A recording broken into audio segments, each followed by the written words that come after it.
The small shuttle from Earth looked like a toy next to the massive warships in the docking bay. Kang Taeho stood at the window and watched as the Galactic Coalition training station grew larger and larger. The station was called Iron Veil, and it was the place where the best warriors from across the galaxy came to train together. Taeho was 28 years old. He had served 6 years in the Republic of Korea Army before being selected for this mission. He was not very tall, only 5 feet and 10 inches. His body was lean and his movements were quiet. Looking at him, no one would think he was special. The shuttle landed with a soft sound. Taeho picked up his single bag and walked toward the exit door. His communication device buzzed in his ear. It was Park Hana, his contact back on Earth. "Taeho, are you ready?" Hana asked. Her voice was calm, but he could hear the worry in it. "Yes," he said simply. "Remember what Earth Command said. They want you to make an impression. Show them what humans can do." Taeho smiled a little. "They told me to wait for combat training. I will do that." The door opened. Bright light filled his eyes for a moment. When his vision cleared, Taeho saw the docking bay. It was enormous, bigger than any building he had ever seen on Earth. And it was filled with aliens. Hundreds of them, maybe thousands. They all stopped what they were doing and turned to look at the human. Taeho had studied files about the different species in the coalition. He recognized some of them now. The tall reptilian creatures with armored scales were Draxi. The 4-armed insect beings were Keth. There were crystalline creatures that seemed to be made of living rock. There were mammals covered in thick fur. There were beings that looked like nothing Taeho could describe. All of them were bigger than him.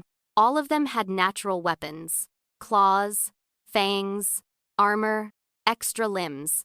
Taeho had none of these things. The silence in the docking bay was heavy. Then someone laughed. It was a Draxi. He was enormous, maybe 8 feet tall, with dark green scales and yellow eyes. His laugh was loud and it echoed in the bay. Soon other aliens joined him. The laughter spread like a wave. "This is the human?" the big Draxi said. His name was Commander Vec, and he was one of the senior cadets. "This soft little thing? I thought Earth was sending a warrior, not a pet." More laughter. A Keth nearby clicked her mandibles together. Her name was Nira, and she was looking at Taeho like he was food. "Look at his eyes," she said. "Forward-facing. Small field of vision. On my world, only prey animals have eyes like that." "Prey animal," Vec repeated and laughed again. "Yes, that is exactly what he is. The galaxy gave humans a place in the coalition, and this is what they send us, a prey animal." Taeho listened to all of this. His face showed nothing. He did not get angry. He did not look scared. He simply stood there and waited. A crystalline being moved closer. His body caught the light and created small rainbows. His name was Tal. "How does your species survive?" Tal asked. His voice sounded like rocks grinding together. "No armor, no claws, thin skin, small muscles. You are the weakest thing in this room." Taeho bowed his head politely. "Perhaps," he said. His voice was soft and calm. This made the aliens laugh even more. They saw his politeness as weakness. They saw his calmness as fear.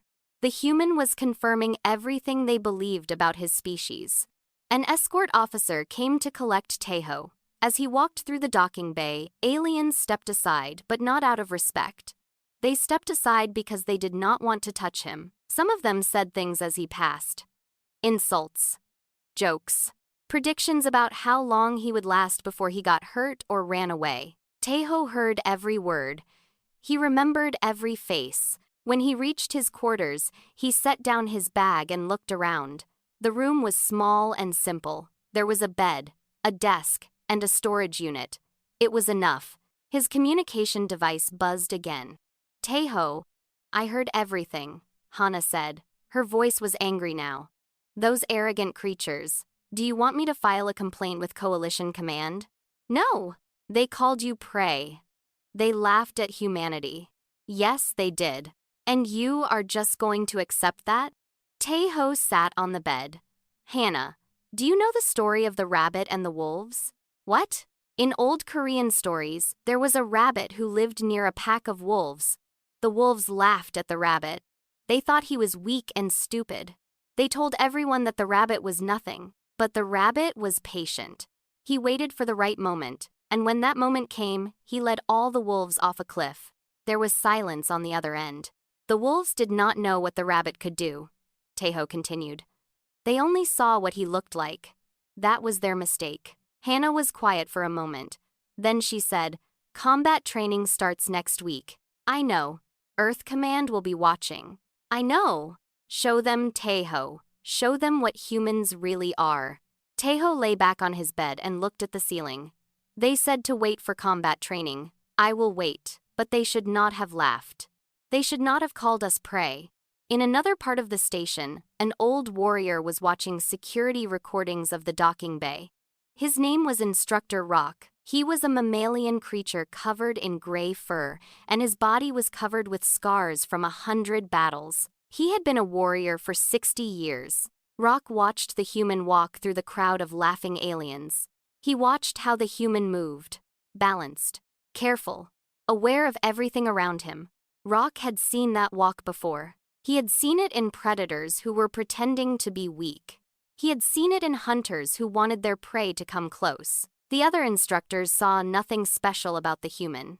But Rock was old, and he had learned to look deeper than the surface. "Interesting," Rock said to himself. "Very interesting." He made a note in his file. When combat training began, he would be watching the human very closely. There was something about that soft little creature from Earth, something that the laughing cadets had missed. The prey animal did not walk like prey. He walked like something that had learned to hunt the hunters. The first week of training was about testing. The instructors wanted to know what each cadet could do. They tested strength. They tested speed. They tested endurance. They recorded everything. Taeho stood in line with the other cadets, waiting for his turn at the strength test. The machine was simple. You hit a pad as hard as you could, and it measured your power. The aliens were excited to show off. Tal, the crystalline being, went first. He came from a high-gravity world, and his body was incredibly dense. When he hit the pad, the number was enormous. The other cadets cheered and slapped his stone shoulders. Vec went next. The big Draxi pulled back his arm and struck the pad with all his might. The machine shook. The number was even higher than Tal's. Vec roared with pride, and his scales stood up like a peacock's feathers. "Try to beat that, prey animal," Vec called out to Taeho. One by one, the aliens took their turns. Nira used all 4 of her arms to strike in rapid succession. Her numbers were not as high as Vec's, but her speed was incredible. Other species showed their own unique strengths. Some of them could crush metal with their bare hands. Then it was Taeho's turn. He walked up to the machine calmly. The other cadets gathered to watch. Some of them were already laughing. Taeho took a breath, pulled back his fist, and struck the pad. The number appeared on the screen. It was the lowest score of the day. Not by a small amount, by a huge amount. Taeho's punch was weaker than even the smallest aliens there. The laughter was immediate and loud. Vec actually fell to his knees because he was laughing so hard. Nira clicked her mandibles in what sounded like alien giggles. Even some of the instructors smiled. Adequate for his species, the testing officer recorded. No notable physical strength. The speed tests were next. Cadets had to run a course as fast as possible. Obstacles appeared randomly, and they had to react and dodge. The Keth were incredible. Nira moved so fast that Taeho's eyes could barely follow her. Her 4 arms helped her balance and change direction instantly. She finished the course in a time that seemed impossible. Even Vec, despite his huge size, was surprisingly fast. His legs were powerful, and he covered ground quickly in short bursts. When Taeho ran the course, he did his best. He was not slow for a human. In fact, he was quite fast by Earth standards. But by galactic standards, he was ordinary. He finished in the bottom third of the group. No notable speed, the officer recorded. Reflexes are within acceptable range but unremarkable. Day after day, the tests continued. Taeho failed to impress in almost every category. His lifting strength was poor, His jumping ability was limited, his natural armor was non-existent, his claws and fangs were absent. By every measure the aliens used, he was the weakest person in the training program. The other cadets stopped seeing him as a curiosity. Now they saw him as a joke. Some of them would accidentally bump into him in the hallways. They would pretend they did not see him because he was so small and unimportant. Taeho always apologized politely and moved on. This made them despise him even more. In their cultures, weakness was shameful. But accepting weakness without fighting back was even worse. The human did not argue. He did not challenge. He just took the insults and kept going. Why does the coalition even allow humans in this program? Nira asked one evening in the dining hall. She did not try to keep her voice down. They clearly do not belong here. It is dangerous for them, and embarrassing for us. Perhaps Earth paid a lot of money, Vec said, tearing into a large piece of meat with his teeth. Perhaps it is some political arrangement. Either way, the human will be gone soon. He will quit or he will get hurt. Either way, the problem solves itself. Taeho sat alone at a small table nearby. He heard everything they said. He continued eating his meal without reacting. Then came the endurance test. It was simple. Walk until you cannot walk anymore.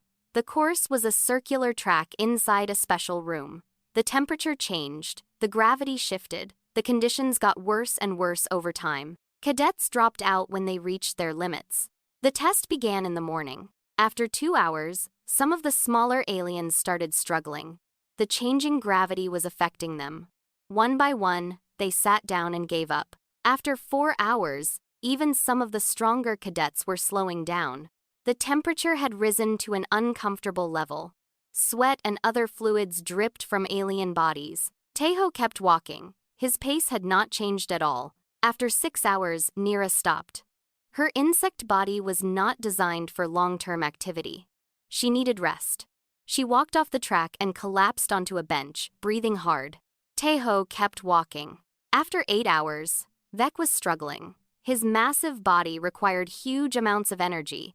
His scales were losing their color. His steps were getting slower and heavier. Finally, the proud Draxi warrior sat down. He could not continue. Taeho kept walking. After 10 hours, only 5 cadets remained on the track. Taeho was one of them. The others were from species known for their endurance, yet they were clearly suffering. Taeho was not. His breathing was controlled. His steps were steady. He did not look tired at all. The aliens who had dropped out were now watching the track. Something strange was happening. The weak little human was outlasting warriors twice his size. After 12 hours, the test ended. Only 2 cadets had completed the full duration. Taeho was one of them. Nira walked up to him as he stepped off the track. For the first time, there was no mockery in her voice. "How?" she asked. "How are you still standing? You should have collapsed hours ago." Taeho wiped some sweat from his forehead. He thought about the question for a moment. "On Earth," he said, "humans evolved as persistence predators." "What does that mean?" "It means we did not chase our food and catch it quickly like other predators. We were not fast enough for that, we were not strong enough. Instead, we followed our prey. We walked after it for hours, days. The animal would run away, and we would follow. It would run again, and we would follow again. Eventually, the animal could not run anymore. It would collapse from exhaustion, and then we would catch it." Nira stared at him. "You hunted by walking?" "Yes. We are not the fastest or the strongest. But we do not stop. Our bodies are designed to keep moving long after other creatures give up. We do not overheat easily. We can sweat to cool ourselves. Our legs are efficient over long distances. On Earth, humans can chase a horse until the horse dies from exhaustion. The human will still be walking." There was no laughter now. The cadets who had mocked Taeho for his weakness were looking at him differently. 12 hours is nothing for a trained human, Taeho added quietly. "Some humans on Earth run for days without stopping. It is what we evolved to do." He picked up a water container and took a small drink. Then he walked toward the exit. Instructor Rock was waiting there. The old warrior said nothing, but he looked at Taeho with something new in his eyes. It might have been respect. It might have been curiosity. It was definitely not contempt. As Taeho walked back to his quarters, Hana's voice came through his earpiece. "The combat training schedule is posted," she said. "You are on the list for tomorrow." "Good," Taeho said. "Are you ready?" "I have been ready for a very long time."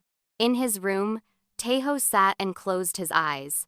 He thought about his grandfather, who had taught him to fight when he was a child. He thought about his years of training in the army. He thought about every punch, every kick, every technique he had practiced 10,000 times. Tomorrow, the aliens would stop laughing. Tomorrow, they would learn why humans had survived on Earth. Not because they were strong, not because they were fast, but because they had learned to kill things that were stronger and faster than them. They had been doing it for 10,000 years. Combat Training Arena Alpha was a massive circular room with high walls and a sand-covered floor. The ceiling was covered with devices that could project holograms and create force fields. This was where warriors learned to fight. Instructor Rock stood at the center of the arena. Hundreds of cadets sat in the viewing areas around the edges. Today was the first day of real combat training, and everyone wanted to watch. "The rules are simple," Rock announced. His voice was rough and deep. "You will fight until one person cannot continue or surrenders. The weapons and impacts are reduced in lethality, but you will feel real pain. Injuries will be simulated by the arena's systems. If you break a bone in here, it will feel broken until the match ends. This is how we learn to fight through pain." The cadets shifted with excitement. Many of them had been waiting for this. The physical tests had been boring. Now they could show their true power. "Who wishes to go first?" Rock asked. Immediately, aliens started volunteering. Vec raised his hand. Tal made a grinding sound that meant he wanted to fight. Others called out in various languages. Rock looked around the room. His eyes stopped on Taeho. "Human," the old instructor said. "You will fight first." Silence fell over the arena. Taeho stood up from his seat and walked down to the fighting floor. He moved calmly, as if he were going for a walk rather than entering a combat arena. "Who would like to face the human?" Rock asked. Every hand went up, every claw, every tentacle. Everyone wanted the easy victory. Nira pushed her way forward. "I will do it," she said. Her 4 arms flexed with anticipation. "I have been waiting for this since he arrived." Rock nodded. "Very well.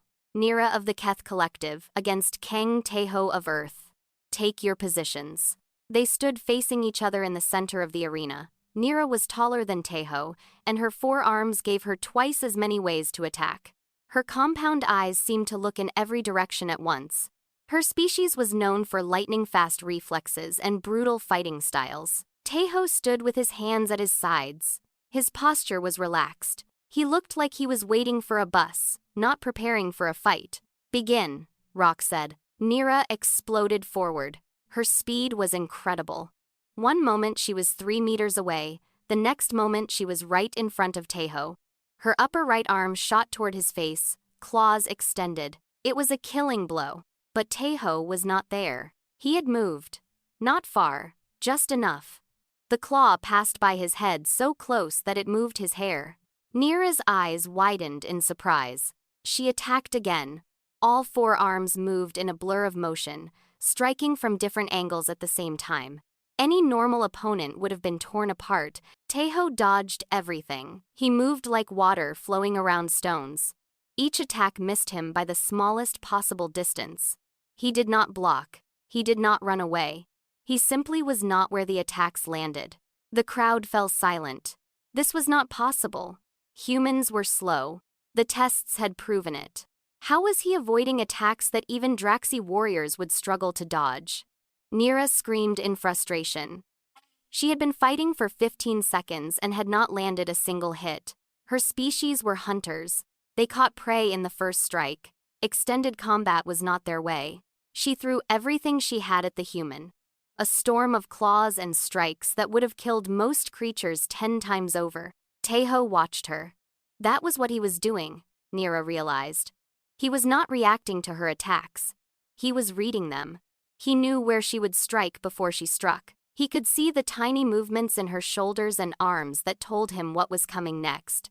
Then he moved, not away from her, toward her. His hand shot out and touched a spot on her lower left arm.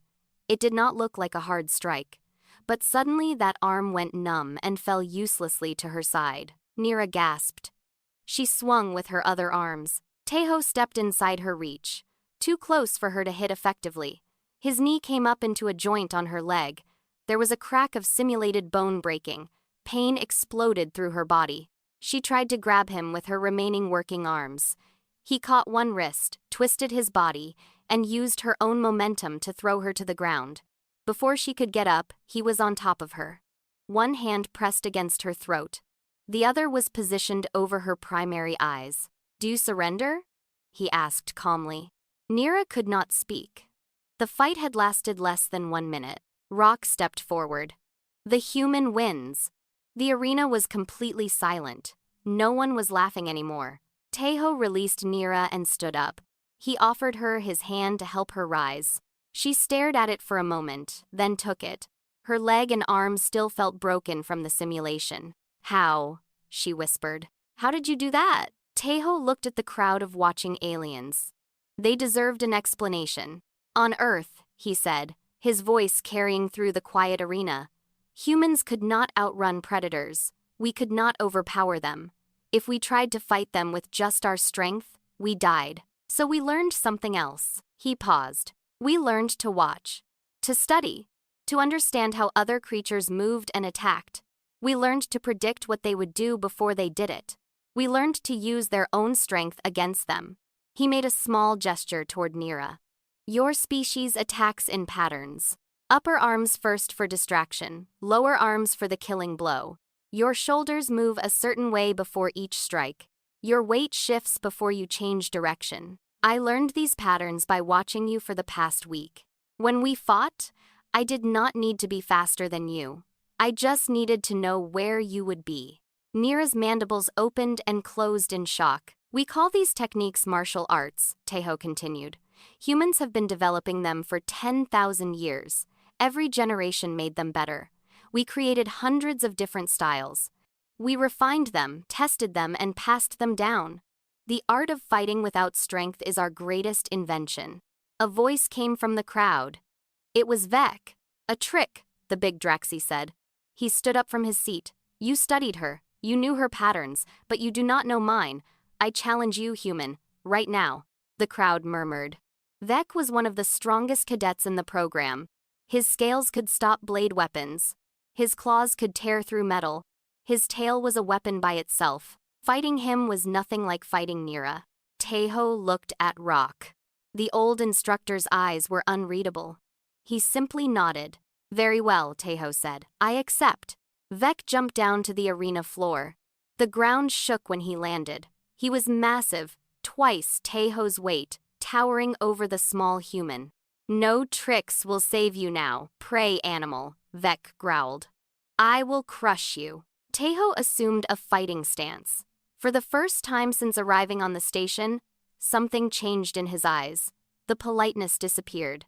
The patience faded. What looked out from those forward-facing eyes was something cold and calculating. Nira, still nursing her simulated injuries at the edge of the arena, felt a chill run through her body. She had seen that look before. On her homeworld, the most dangerous predators had that look. It was the look of something that had already decided you were going to die.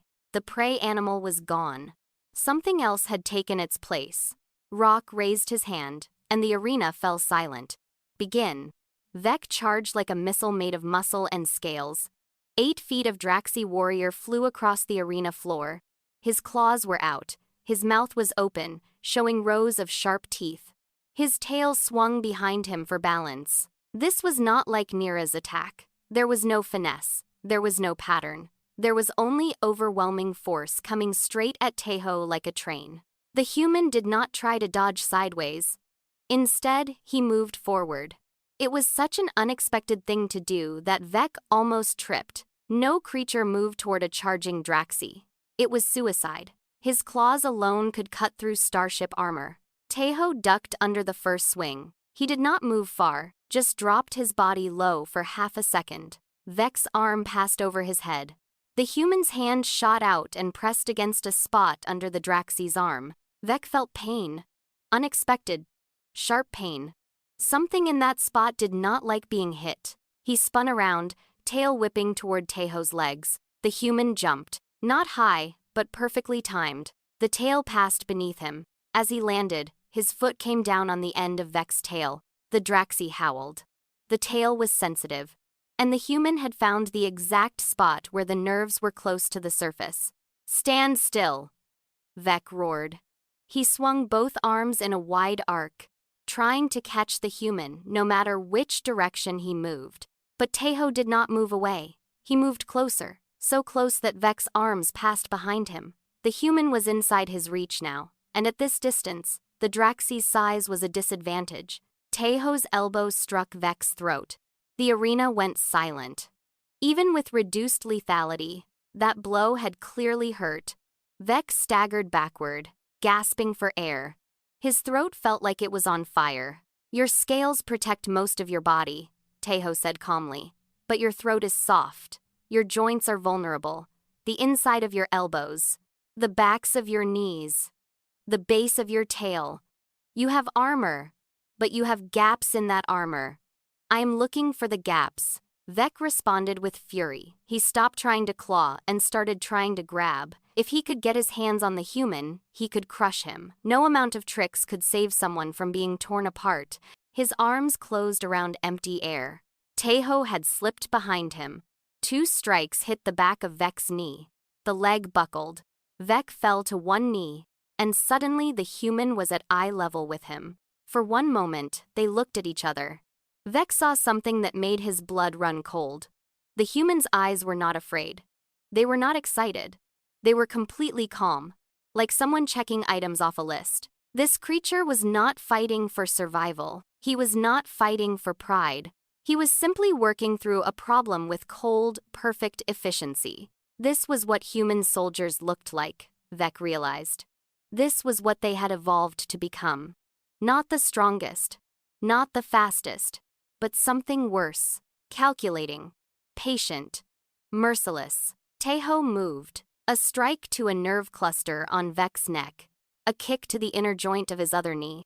An elbow to the gap between his chest scales and his arm scales. Each hit was precise. Each hit found a weak spot that Vex did not even know he had. The mighty Draxie warrior collapsed onto the arena floor. 11 seconds. The entire fight had lasted 11 seconds. Tejo stood over the fallen alien. He was not breathing hard. There was not a single mark on him. "Your species is strong," Tejo said. "You evolved to dominate through power. You never needed to learn how to fight things stronger than you, because nothing was stronger. But humans evolved differently." He turned to face the silent crowd. Earth is what the galaxy calls a death world. Everything there wanted to kill us. Predators with teeth and claws. Weather that could freeze or burn us. Diseases that could destroy entire populations. We were soft and weak, and the universe tried very hard to make us extinct. He paused. It failed. We survived because we learned. We studied every creature that hunted us. We found their weaknesses. We invented tools and techniques to exploit those weaknesses. We did not become stronger than our predators. We became smarter. We became more adaptable. We learned to kill things that should have been able to kill us easily. Rock stepped forward. The old instructor looked at Tejo with something that might have been satisfaction. "I have seen humans before," he said to the crowd. 20 years ago, I witnessed something I never forgot." The cadets leaned forward, listening. There was a human colony on a small planet at the edge of Keth space. A Keth raiding party decided to attack it. 300 Keth warriors against 50 human colonists. The Keth thought it would be easy. They thought humans were soft and weak, just like all of you thought. Rock walked slowly around the arena. The 50 humans killed 288 Keth. They lost only 12 of their own. The Keth retreated. They never attacked human space again. Nira's compound eyes went wide. Her species was proud of their warrior traditions. The idea that humans could defeat them so completely was unthinkable. How? Someone in the crowd asked. Because humans do not fight fair, Rock said. They do not believe in honorable combat. They believe in winning. They will use traps, ambushes, poisons, fire, anything that works. They study their enemies and find every possible weakness, and they do not stop, ever. They will hunt you across worlds if they have to. Tejo nodded slowly. Earth Command did not send me here to learn from you, he said. They sent me to observe you, to study your species, to see if the coalition understood what humanity was capable of. The room was very quiet. We hid what we really are, Tejo continued. When we first made contact with alien species, we were careful. We showed our science, our art, our music. We let you think we were gentle creatures who reached space through luck. We wanted allies, not enemies who feared us. He looked around at the aliens who had mocked him for a week. But you should know the truth. We invented weapons that can destroy entire cities. We used them on ourselves. We created diseases in laboratories for war. We have fought each other for thousands of years and become very good at it. The fighting techniques I use today are not even the deadliest ones. They are the gentle ones, designed to disable without killing. Vec managed to sit up. His body was still shaking from the simulated injuries. Then why did you let us mock you? He asked. Why did you act weak? Because I wanted to see who you really were, Tejo said. I wanted to see how you treated someone you thought was helpless. I wanted to know which species would be good allies and which ones would be dangerous enemies. An alarm suddenly screamed through the station. Red lights flashed. A voice came over the speakers. Alert! Hull breach in Sector 7. Unknown hostiles boarding the station. All combat-ready personnel to defensive positions. Rock's expression changed instantly. Pirates, he growled. The Varn Raiders. They have been attacking stations in this sector for months. The cadets looked at each other with fear. Training fights were one thing. Real combat with real death was something else. Tejo picked up a training weapon from the rack. It was a simple metal staff about 2 meters long. He tested its weight and balance. Instructor, he said calmly, may I request permission to demonstrate field combat techniques? Rock stared at him for a moment. Then a strange smile crossed the old warrior's scarred face. Permission granted, human. Let us see what you can really do. The station shook from another explosion.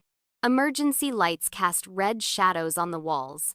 The sound of weapon fire echoed from somewhere ahead. The Varn Raiders were inside Ironvale, and they were not here to negotiate. Cadets rushed through the corridors in confusion. Their training had not prepared them for a real attack. Some of them grabbed weapons.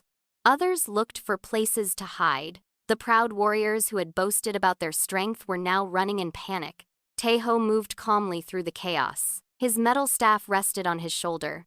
Rock walked beside him, along with Nira, Vec, and Tal. They had chosen to follow the human without even discussing it. The Varn are brutal, Rock explained as they moved. They take no prisoners. They kill everyone and take everything valuable.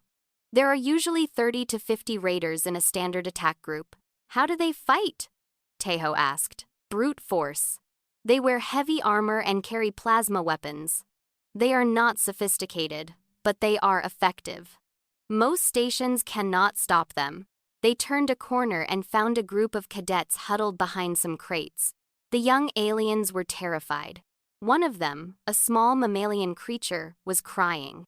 Tejo stopped. He looked at the scared faces and made a decision.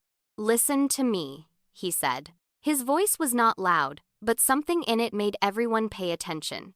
You are warriors. You trained for this.